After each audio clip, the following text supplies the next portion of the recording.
कभी कभी जब सब कुछ खत्म हो जाता है, जब उम्मीद की आखिरी किरण भी बुझ जाती है, तब विश्वास हमारी आखिरी शक्ति बन जाता है। आज मैं आपको एक ऐसे परिवार की कहानी सुनाने जा रहा हूं जिसका जीवन एक चमत्कार से बदल गया।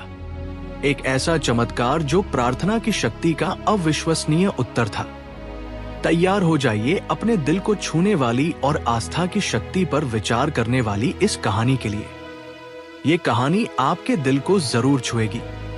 अगर आप इस तरह की प्रेरणादायक कहानियां सुनना पसंद करते हैं तो चैनल को सब्सक्राइब करना न भूलें। हर दिन नई कहानियां आपका इंतजार कर रही हैं। उत्तर भारत के एक छोटे से गांव में, जहां सादगी और प्रेम का वास था, रहती थी लक्ष्मी, एक भक्त माता जो अपने पति रमेश और अपने इकलौते 8 साल के बेटे आरव के साथ एक साधारण जीवन जीती थी।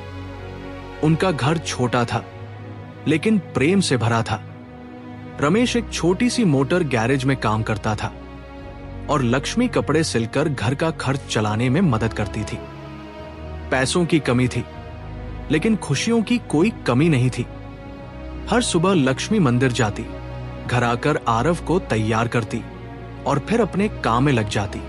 शाम को जब रमेश काम से लौटता तो तीनों साथ बैठकर खाना खाते और भगवान का शुक्रिया अदा करते। आरव एक खुशमिजाज बच्चा था। गली में दूसरे बच्चों के साथ खेलता, स्कूल में अच्छे नंबर लाता और अपनी माँ से कहता, मम्मी, जब मैं बड़ा हो जाऊंगा तो पापा की तरह गाड़ियां ठीक करूंगा और आपको बहुत सारे गहने दिलाऊंगा। लक्ष्मी मुस्कुरा कर कहती, बेटा, सिर्फ भगवान का नाम लेते रहना, बाकी सब वो दे देंगे। लेकिन एक दिन अचानक सब कुछ बदल गया। आरव गली में दूसरे बच्चों के साथ क्रिकेट खेल रहा था। अचानक उसे छाती में तेज दर्द हुआ और वो जमीन पर गिर पड़ा, बेहोश। पड़ोसियों की चीखें सुनकर लक्ष्मी दौड़ती हुई आई। अपने बेटे को बेहोश देखकर उसका दिल बैठ गया। आरव, आरव, वो चिल्लाई, लेकिन बच्चा होश में नहीं आया। पड़ोसी भागकर रमेश को बुलाने गए। रमेश तुरंत काम छोड़कर भागा आया। दोनों मिलकर आरव को सबसे नजदीकी अस्पताल ले गए। अस्पताल में डॉक्टर ने आरव की जांच की। कई टेस्ट हुए। लक्ष्मी और रमेश बाहर इंतजार कर रहे थे। लक्ष्मी के हाथ में भगवान की तस्वीर थी और वो लगातार प्रार्थना कर रही थी, हे भगवान, मेरे बच्चे को कुछ नहीं होना चाहिए।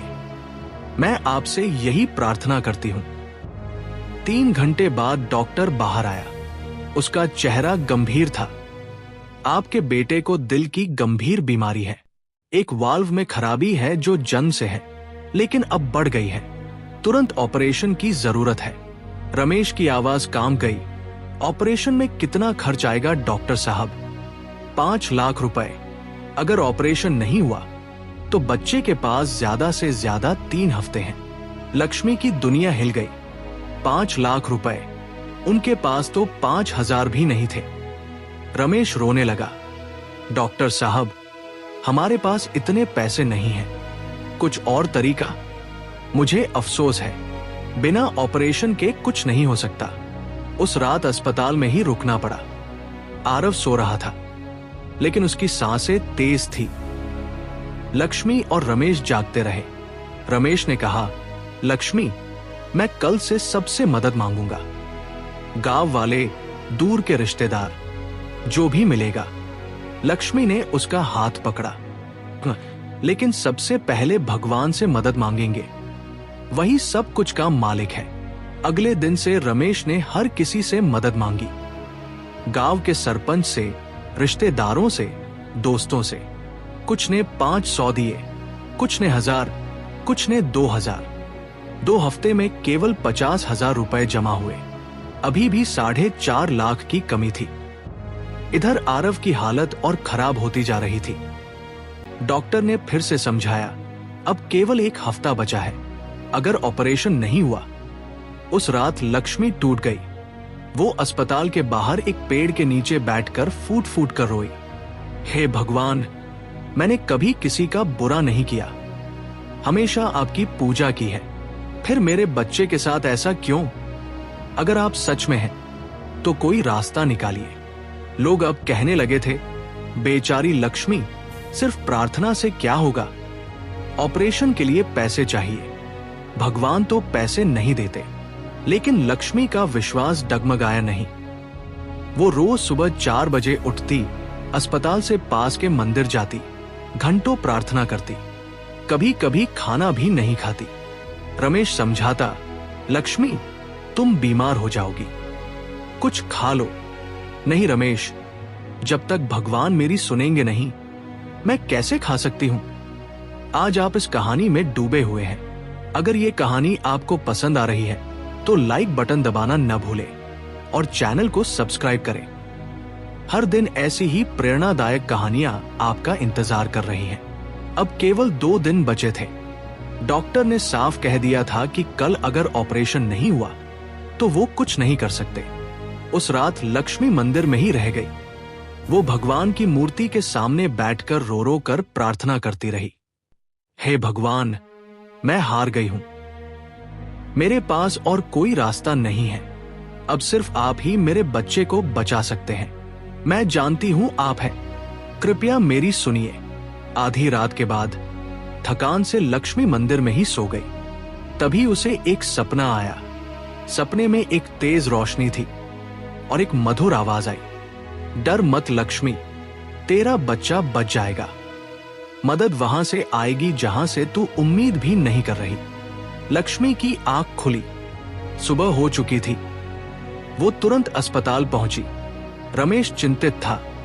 कहां थी तुम रात भर?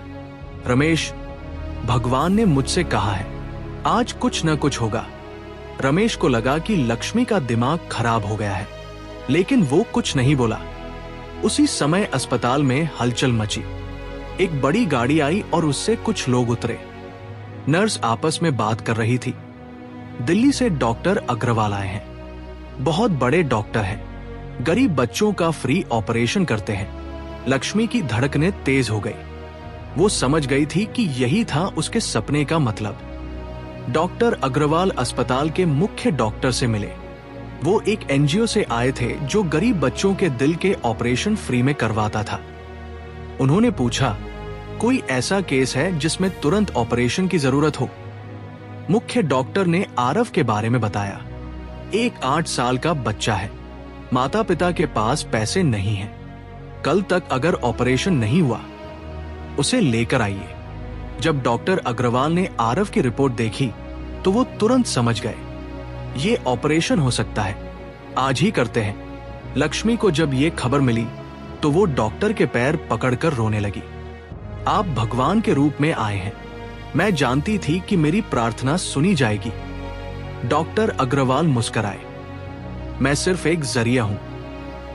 ऊपर वाला जो चाहता है वही होता है। ऑपरेशन की तैयारी शुरू हुई। आरव को ऑपरेशन थिएटर में ले जाया गया।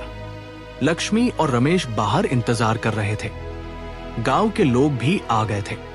सब मिलकर प्रार्थना कर रहे थे। ऑपरेशन 6 घंटे चला। हर मिनट पहाड़ के समान लग रहा था। लक्ष्मी लगातार भगवान का नाम जप रही थी। कभी कभी उसे लगता कि वो बेहोश हो जाएगी, लेकिन उसका विश्वास उसे मजबूत रखता। शाम को 6 बजे ऑपरेशन थिएटर का दरवाजा खुला। डॉक्टर अग्रवाल मुस्कुराते हुए बाहर आए। ऑपरेशन सफल रहा। आपका बेटा बिल्कुल ठीक है। लक्ष्मी खुशी से रो पड़ी। वो डॉक्टर के पैर छूकर बोली, आप मेरे लिए भगवान हैं। नहीं, मैं सिर्फ एक डॉक्टर हूं। लेकिन आपका विश्वास और प्रेम ही असली चमत्कार है।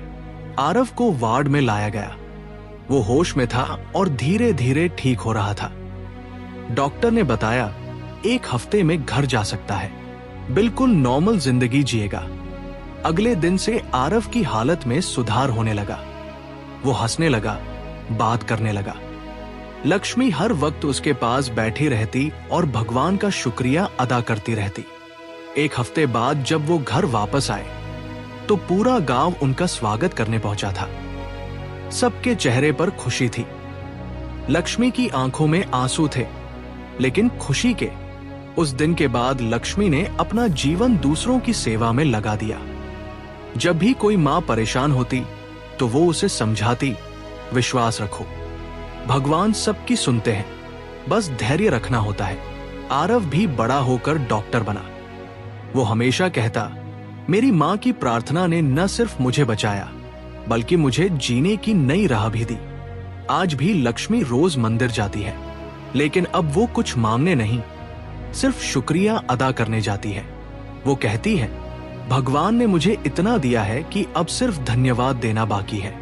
ये कहानी हमें सिखाती है कि जब सब कुछ असंभव लग रहा हो, जब कोई रास्ता नजर न आ रहा हो, तब भी विश्वास करना नहीं छोड़ना चाहिए। प्रार्थना वो दरवाजे खोल सकती है जिन्हें तर्क नहीं समझा सकता। चमत्कार सिर्फ वास्तविकता बदलने में नहीं, बल्कि उस दिल को मजबूत करने में भी है जो विश्वास करता है। अगर ये कहानी आपके दिल को छू गई है, तो इसे उन लोगों के साथ साझा करें जिन्हें उम्मीद की जरूरत है। वीडियो को लाइक करें और चैनल को सब्सक्राइब करना न भूलें। हर दिन ऐसी ही प्रेरणादायक कहानियां आपका इंतजार कर रही हैं। आपका विश्वास ही आपकी सबसे बड़ी शक्ति है।